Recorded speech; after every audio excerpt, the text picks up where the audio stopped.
Welcome to the Amazing Authorities Podcast, where game changers, visionaries, and category leaders share how they built their brands, platforms, and global influence. Your host is Mitch Carson, international speaker, media strategist, and creator of the Instant Authority System. If you're ready to learn from those who've done it and want to become the go-to expert in your space, you're in the right place. Today's guest and I had a nice chat before we began this podcast today, and you're going to love what we're going to share.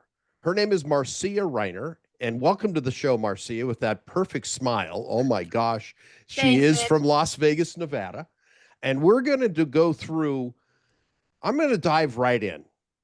What is a model client versus, let's talk about somebody that we almost shared as a client, and what you want to avoid when taking somebody on as a consultant or a strategist, helping direct a professional in their growth. You know, thanks. So, yeah, we had a fiery conversation a few minutes before we went live. So I'm feeling still a little flushed. And, first of all, I'm a business growth strategist. I help companies, growth-minded business owners to increase revenue and drive growth so they have the ultimate opportunity of being able to sell their company someday. So what that means is I'm building strategies that produce, positive results now, and they're going to have even bigger results later on. And funny enough is I was working with this one client, and we were doing some growth strategies, and I built out a plan for them, and we started to have these like weekly conversations about, well, what are the strategies that we're gonna do right now, and let's not chase 25. Let's look at one or two, and then who's going to implement them. So it's very standard stuff, right? Well, he pulled in literally 5 other people telling him different ideas, and he was running around like a chicken with his head cut off, if you really want to know. And it was sad. It was really, really difficult to get any results when you're juggling 5 or 6 balls in the air and you've got 5 chefs in the kitchen calling orders out. And so yeah, it just we recently parted as friends. But I think that when you work with someone, you want to be able to provide an impact, and they hire you for a reason. And if they're not taking your advice and guidance, not every single word I say is gold, but a lot of it is. If you're not going to take that advice or guidance, then why are we working together? Well, that even if you were being well paid, which I assume you were, there's a point that you have to draw a line in the sand. And I'll share, I had a almost similar situation with cosmetic dentists. I was doing some consulting work for years ago in New York City. They were a $5 million practice, which is big for a dentist. Or there were 3 partners. And I went out to dinner with each of them individually when I took on the contract, because I wanted to get their perspective uniquely. They all hated each other. They all hated each other. It was interesting. Like, how do you work with this? The deck was already stacked. And in your particular case, you came in as an outsider, and I suspect the inside marketing person, guru that he was paying 60 grand a year to, probably. She went out on maternity leave. He went out, hired a whole new team, and then got a Fiverr guy, and then hired the girl's replacement and had her doing it was crazy. And there probably was a little bit of catfighting going on in between, because you were the outsider, you weren't there, and how could you know what's going on inside? I experienced that with office staff, and if you walk into that situation being considered an annoying pest versus a welcome guest, how do you overcome that? What would you suggest? Because our mutual plight that you experienced recently, and I experienced, this was 15 years ago. Yeah, this was 2010 when I went through this. How do you overcome that? what are the keys that you would suggest as a business strategist and pretty much a Wow, that psychologist? You have to be a I know, psychologist. right? Or bartender. Yeah. I always said I like kind of align myself with bartending, right? You're solving problems with people that, are coming in and, they have these things. But yeah, I think first of all, proper introduction from the team, from the lead to the team is step number one. Hi, this is Marcia. Marcia's coming in. She's going to be doing X, Y, and Z for the company. She's going to be reaching, setting those expectations. She's going to be having conversations with you, asking you for information so she can do her job and providing you information so you can do your job better, right? So that kind of forefront introduction is really important. And then I love the way you went on the example and you had dinner with each one of them. I had a couple meetings afterwards with each of the folks, but yeah, there was a lot of animosity in there. I think the best way to do it is come in as the solution, not the um what's the harbor of change, right? People hate change. Oh, I've been doing it this way for 10 years. What do you mean you're going to tell me to do it a different way, God right? People forbid. hate that. Yes. So I think, for me, one of my biggest action items that I do with my clients, every single one of them, is it's a big step, but it's called an incremental change. We're going to do one little activity. We're going to finish that activity. Um, and then we're going to see the results of it. So then it's not earth shaking. It's not uncomfortable. As an example, a pricing structure, we're not going to come in and raise prices 25%, even though you probably should have over time. We're going to come in and we're going to raise it maybe 3% the first time. Then we're going to evaluate it. We're going to let the customers get used to it. In 6 months or so, or maybe next year, we're going to put another incremental price increase in, but we're going to add value to the offer you're delivering at the same time you're increasing the price. Now, this value doesn't have to cost you anything. We're probably going to look at your cost of goods sold and reduce that at the same time we're asking for a price increase. So then now your little 3% increase may have a 6 or 10% boost to the bottom line. Because if it's done properly, in the right order, with everybody on board, including your customers, you're going to see fantastic results.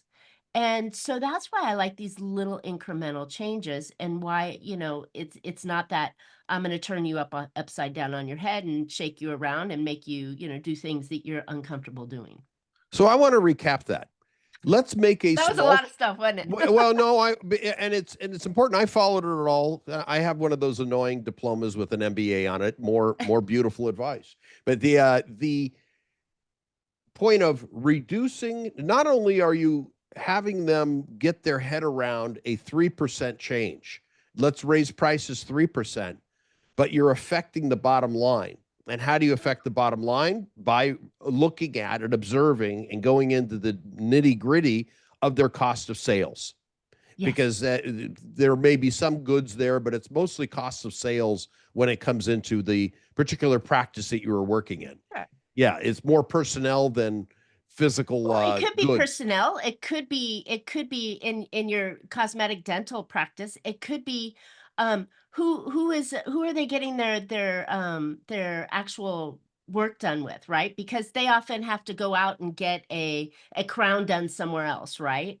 Or they're spending for this or they're spending for that, right? So you have to look at all the little pieces on it to make sure that that would work. But there's many strategies that can reduce your cost of goods sold, reduce your operating expenses. And because we're almost always in an inflationary mode of some sort, even if it's a low inflation, it's still growing. That movement on your offer and the price that you ask for always has to be up. Well, and you said something else. Reduce cost of sales, increase profits. So therefore, it's not a 3% increase to the bottom line, but you also said, let's balance this essentially. You might have said something slightly different with a value. What's the Oh, greater value for the money? And maybe it's a costless, a costless value component. So it well, doesn't here's a cost any, perfect but the example. perception is the higher. Here's a perfect example. You go into a restaurant, like none of us go out, right? So you go into a restaurant and the restaurant offers you a free dessert. Now you're thinking, "Oh, wow, I just got a free bottle of wine," right? And you're thinking, "Wow, I just got a $50 bottle of wine." Nah, you just got a $10 gift, right? But they probably adjusted the price of the steak to offset that $10 because what they charge you on the front end is not what it costs you on the back end.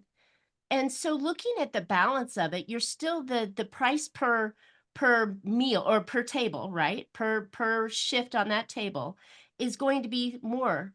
And the value, perceived value of the customer is significantly greater.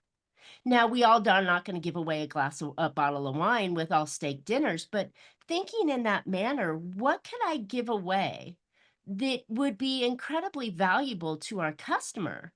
When I increase the price. And again, it doesn't have to cost you anything, but if it does, let's look at a margin that has a significant reduced value to it or reduced price to it, but the value is significant, right? Perceived value is what Perceived people pay value. Thank for. you.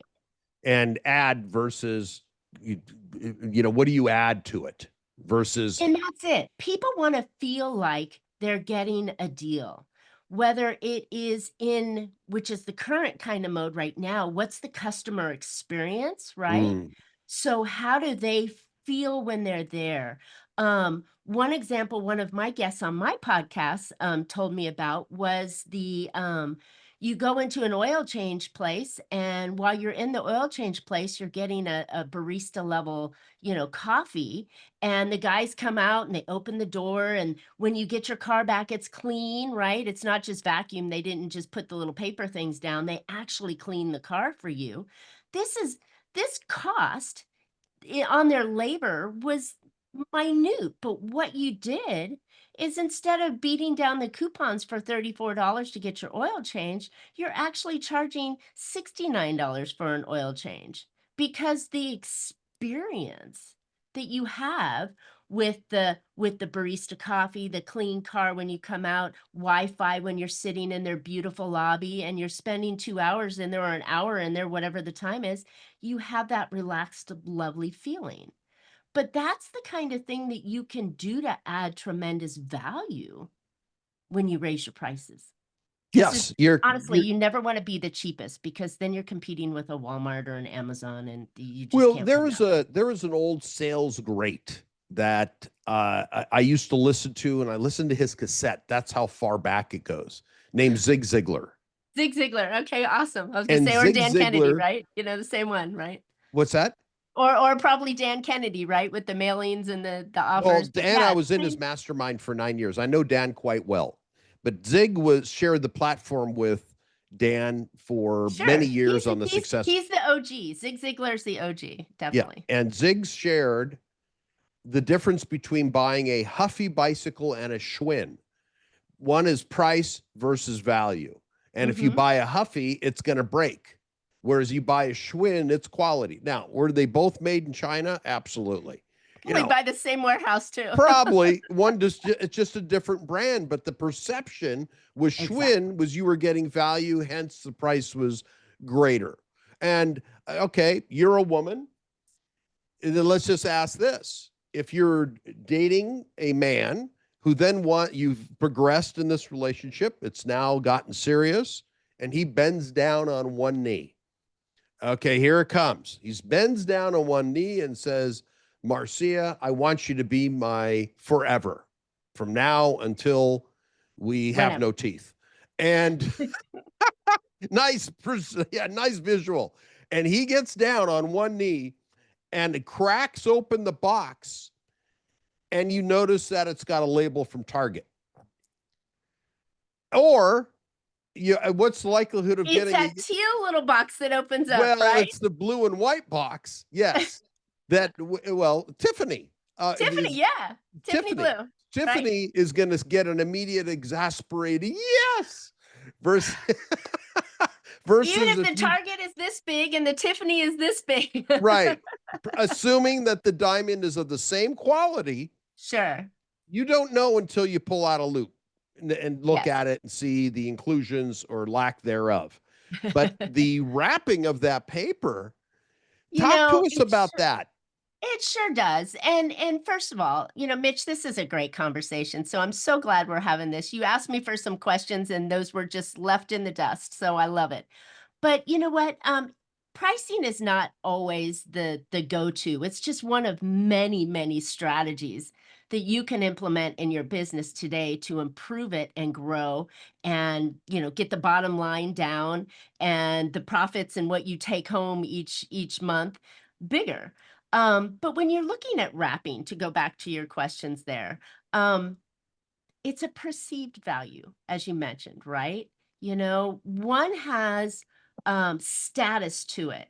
And oftentimes, when you're looking at your ideal customer and you're packaging your marketing strategy to that ideal customer, if that ideal customer has status as something that's really important to them, then, oh, absolutely, your packaging better be something special. And packaging doesn't mean the paper around the box, it might be the brand, the identity, the language that you use, right? Think of car sales. Um, there is the Hyundai and the Kia that are the same as Toyota and Nissan. Nissan, right? But it's the way they present it. And then you put in their premium brand where you've got a spokesman going, it's how it feels in the car. Do you feel the emotion when you drive it's got 5 wheels and a motor and it's got metal around you so you're safe, right? They're all kind of the same, but if someone prefers to roll up in a in a Tesla or a Lamborghini or a Mercedes or whatever the top brand of cars happen to be at the moment, or whether they're looking for a Toyota Corolla that gets them to plan A and plan, and B and maybe saves a little bit on gas, that's a big difference in your packaging when you're talking to your customers. Your ideal customer is how they feel. They don't care about you. Did you know that? Your Oh, I'm customers injured really don't care deeply. about you. Oh my gosh, I'm so deeply wounded. I don't know if I'll recover. They care about themselves, right? What are you 100%. going to do for me? Is this going to give me status? Is this going to give me functionality? Is this going to give me a shortcut? Is this going to solve a huge problem for me? These are answers. These are things that your customer is looking for. And if you can package your offer in a way that your ideal customer wants to hear that solution, that's how you're going to make the connection. No, it's so true. And yet you made the distinction between it's not just the packaging, it's how a customer feels. There's a difference between a Toyota and a Lexus. I've owned both. I've owned 3 Lexus and I've owned 2 Toyotas. The Same whole company. same company. It's Toyota Motor Corp. And It is. They go right down the same assembly line with the same products, but but they put a little more stitching in the seat on the Lexus, right? Maybe a little bit more padding. that's part of it. I'm referring to when you go in to buy a Lexus versus buy a Toyota. One is Walmart, one is Tiffany Light. Let's Yes. call it Tiffany Light. It's not Yes. Mercedes, but it's close. It's Right. close. Exactly. And that is where I know, for example, do you remember Datsun? There is Yes. it's part of the Yes, Nissan there was Motor an old Corp. Nissan was Datsun. Yeah, well, the reason they didn't use Nissan, and it was always the Nissan Motor Company, when they came to America, they didn't want to ruin the brand of Nissan, so they came up with a different name. Oh, they didn't Yeah, want to called ruin it. Datsun. Well, Uh, they didn't want to ruin the name, so they just to test the market. This was what I was told. It was one of these business schools case studies, Sure. and to look at that. So let's talk about legacy businesses. Hmm. What, and that certainly wasn't any of the questions. but you've prepared people for growth and they get there. What should they look for in this aging baby boomer market of which I'm part of? What You and me and both, my friend. well, yeah, I know, but I wasn't going to disclose your. Of course, you don't look a day over 30, but the, So uh, kind. yeah, the what is it that a business needs to do to package itself to be ready for either sale or maybe Joe's Plumbing has been around for 30 years and he got it from his father, and now grandson of the founder of Joe's Plumbing ain't interested. He wants to Surprise. play games and get tattoos and own a tattoo parlor. Yes. Okay. Great question. Well, there's many exit strategies that you can employ. Um, the worst one is that your health fails and you've got to leave, right? Right. But and even when that occurs, you better be ready, right? You better have your ducks in line, have positive increasing cash flow, have a good marketing stream of potential new customers coming through the assembly line, right? You better have systems and processes in place. You better have key people managing your company for you, knowing where the skeletons are in the closet. And you ought to be able at that time be able to take a 3-week vacation and know that your business is still going to run and produce income while you're, sitting on the beach somewhere without your laptop. So with that said, um, Optimally. yeah, right. Right. Here I'm getting ready to go on a mini vacation and I'm dreading the fact that I can't take my laptop with me, so I'm in that space myself a little bit, but that's due to just habit. But anyways, so you have to ask yourself a question when you start your company in hopes that it's going to be, a gigantic company is what's my exit? Do I want this to be a legacy, as you said? Joe Sr., Joe Jr., and Joey the Third, you know, Joey the Third doesn't want the thing. Now, So you've built a multi-generational business in this plumbing story here. Do you want it to continue with your legacy when you're gone, right? So the optimal answer is yes, you should. Otherwise, you're just building another job where you are the worst employee and you are the worst boss, and you're trading your time for money, and you probably could have got paid more working for somebody else. But with that said, you're building a legacy that can very easily continue on for generations to come. And if you do that, you need to have all those things that I mentioned in place. And it really can, because a lot of today's generation right now are buying these kind of small businesses. There's a huge market for it. If it's run well and it doesn't require the owner to swing the hammer all the time, then it's very attractive to the young kid that's getting out of school that just left corporate America, has a lot of technology in his head, and wants to buy a business, wants to change the internal operations of it, automate it a lot of the ways, and then potentially flip it down the road.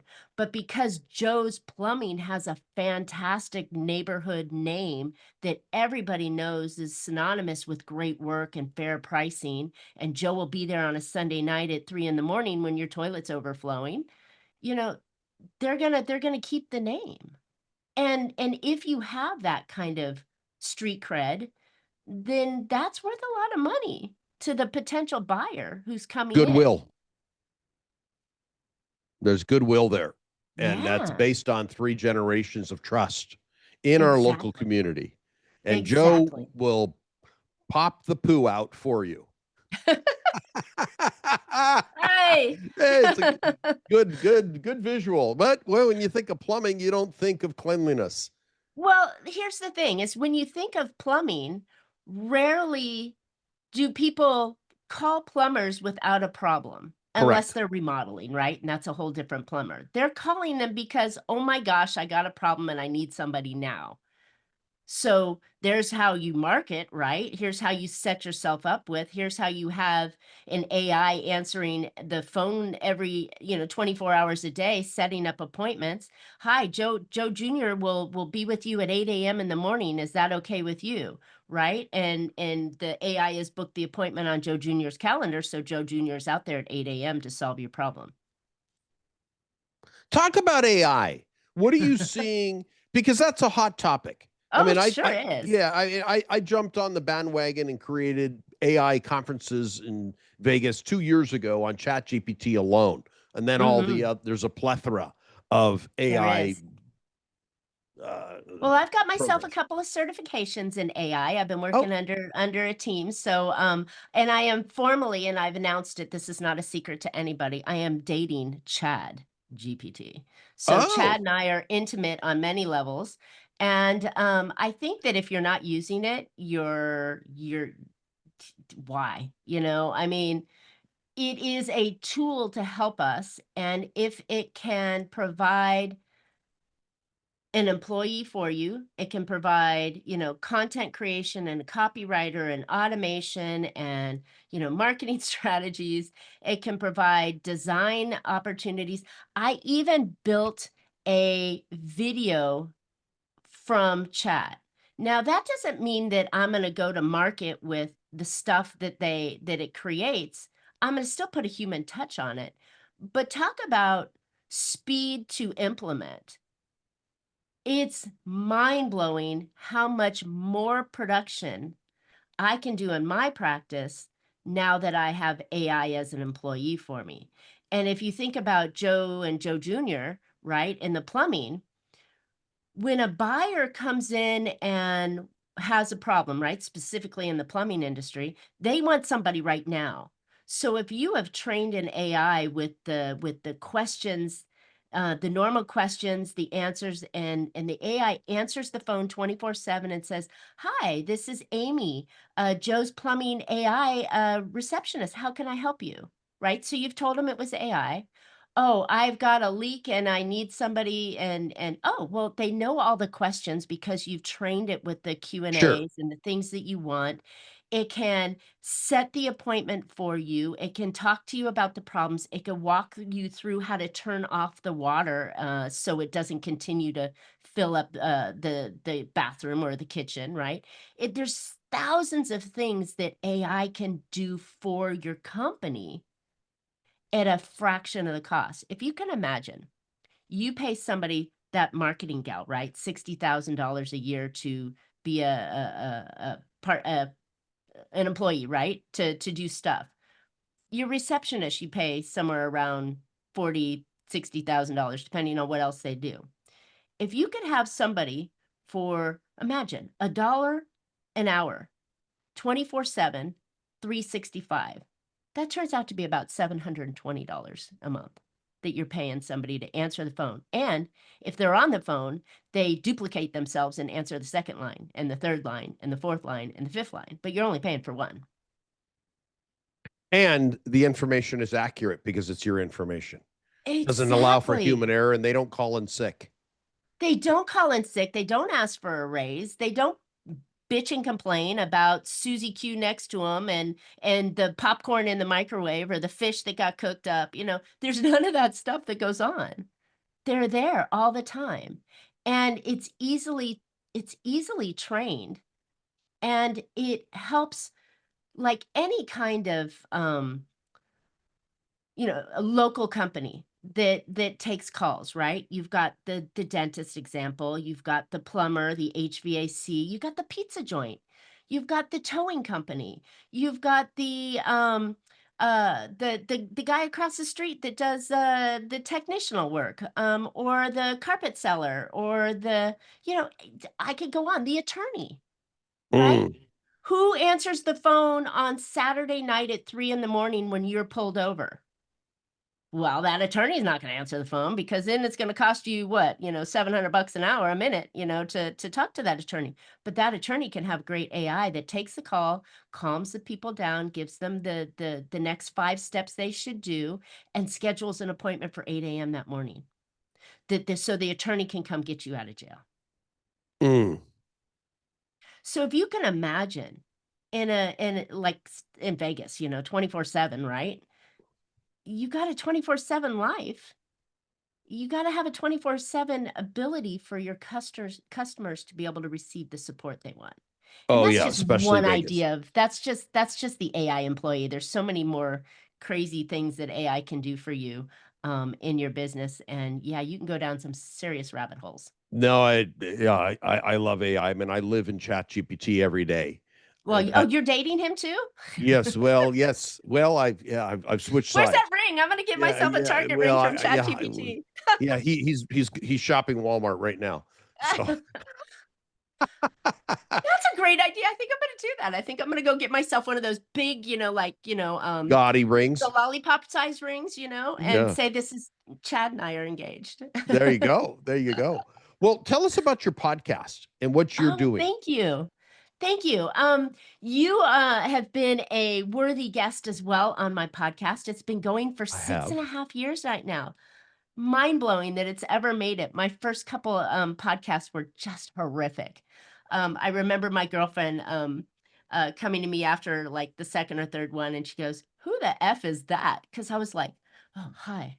Trying to have my radio voice and my Oh my boy. whatever look, and 20 takes in, it looked worse each time. So now I just bring on guests like you. We have a really juicy conversation about an interesting topic that lines with increasing revenue or driving growth or trying to sell your company, but it's all around business. And the podcast is called Profit with a Plan, and it's released every Tuesday.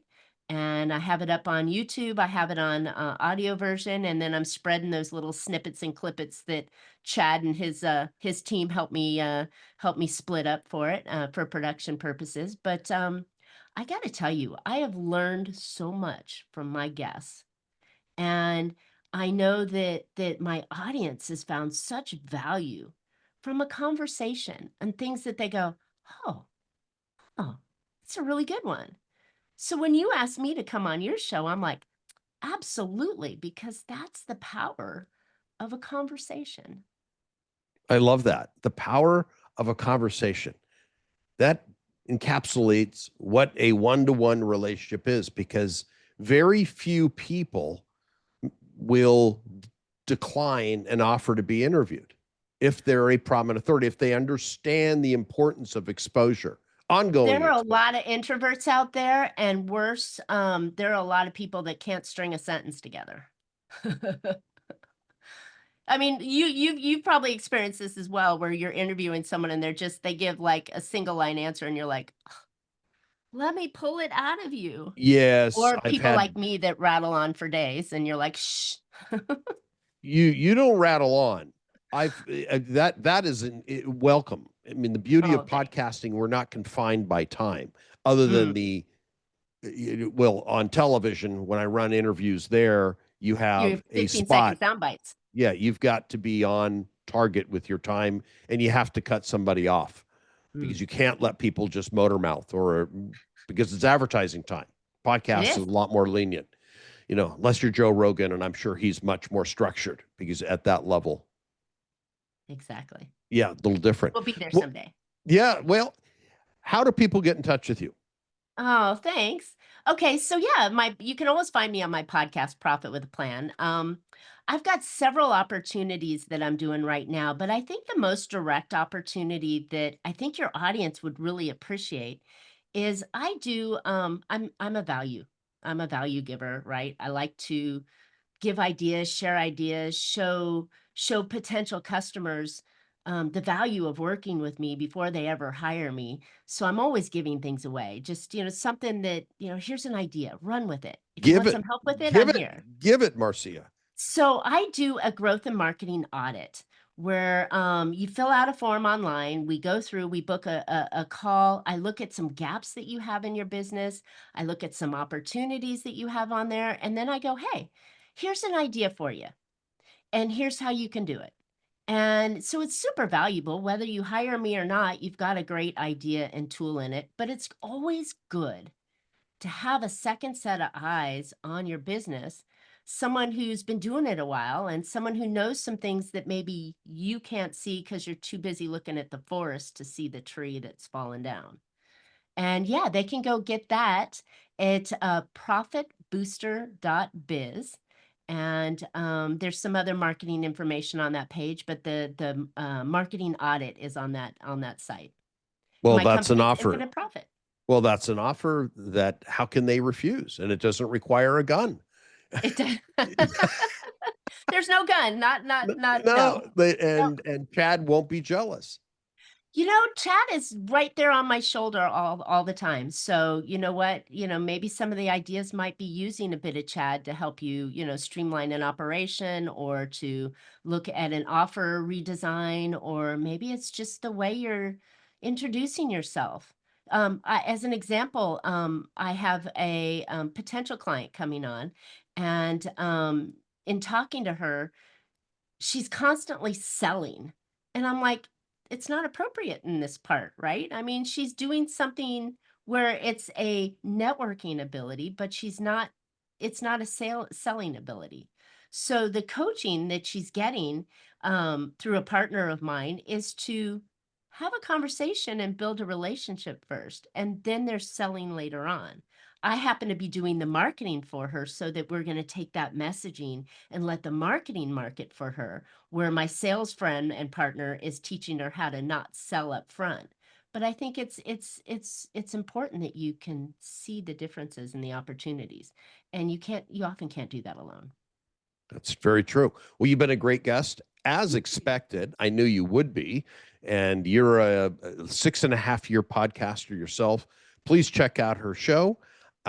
Take her up on her opportunity with the business assessment tool, I would say, Yes. or profit assessment tool, Yeah. marketing assessment tool. I think it's all comprehensive. It's a growth and marketing audit, and we're going to look Growth through and and find an opportunity for you. Got it. Got it. Well, Marcia, thank you for coming today, and we will see you again soon. Thanks, Mitch. I appreciate it. Thanks for tuning in to the Amazing Authorities Podcast. If today's episode inspired you, take a moment to subscribe, rate, and leave a review. It helps more experts like you rise to the top. For behind-the-scenes access and free resources to boost your authority, head to mitchcarson.com. Until next time, stay amazing.